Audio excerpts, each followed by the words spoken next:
서울시 재개발 투자에 대해 정말 많이 받는 질문이 있습니다.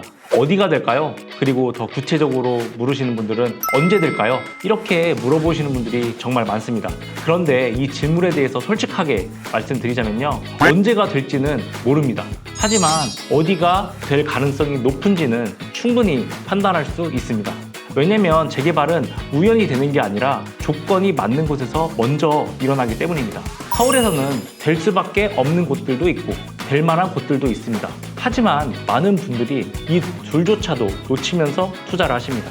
그래서 어떤 분들은 같은 재개발에 투자를 해도 짧은 기간에 입주를 하시는 분들도 있는 반면에 어떤 분들은 10년이 지나도 아직도 예정 구역에서 묶여 있는 경우도 있습니다. 그래서 이 영상에는 어디 구역이 된다, 어디가 유망하다 이런 지역 이름을 찍어주는 영상은 아닙니다. 그거보다 더 중요한 재개발을 보는 기준을 알려드리려고 합니다. 그래서 이 영상 끝까지 보시면 앞으로 속도가 붙을 가능성이 높은 지역의 공통점을 이해하게 되실 겁니다. 그리고 묶일 가능성이 높은 지역을 피할 수 있게 되시겠죠? 서울 재개발, 앞으로 바뀔 지역의 특징 지금부터 말씀드리겠습니다.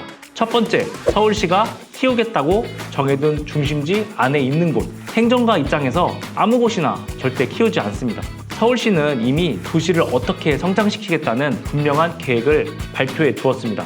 대표적인 것 중에 하나는 3도심, 7광역 중심, 12지역 중심이라는 체계입니다. 먼저 서울의 핵심 3도심입니다.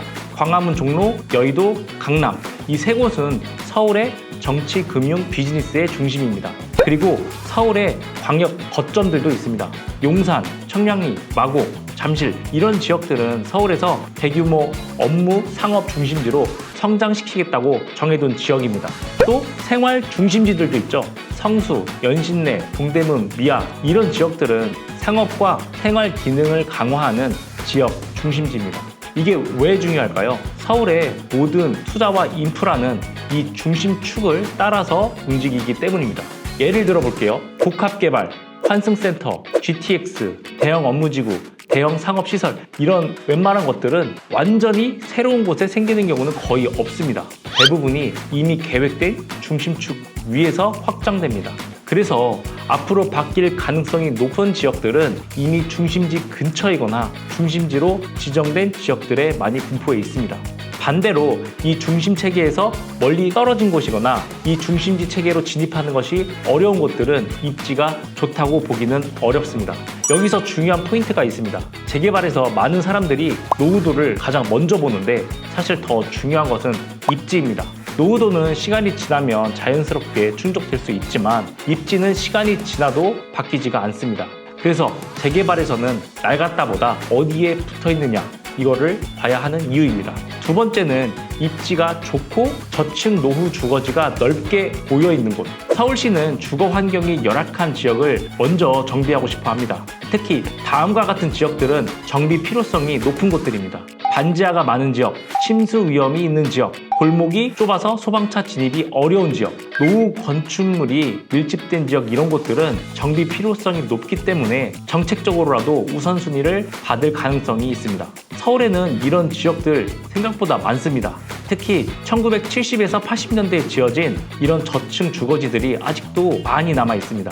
빌라, 다가구, 단독주택 이런 건물들이 좁은 골목을 중심으로 빽빽하게 밀집되어 뻗어나가 있는 지역이라면 유심히 보셔야 될 지역입니다. 이런 지역들은 재개발의 기본 조건인 노후도는 충족하기 쉽습니다.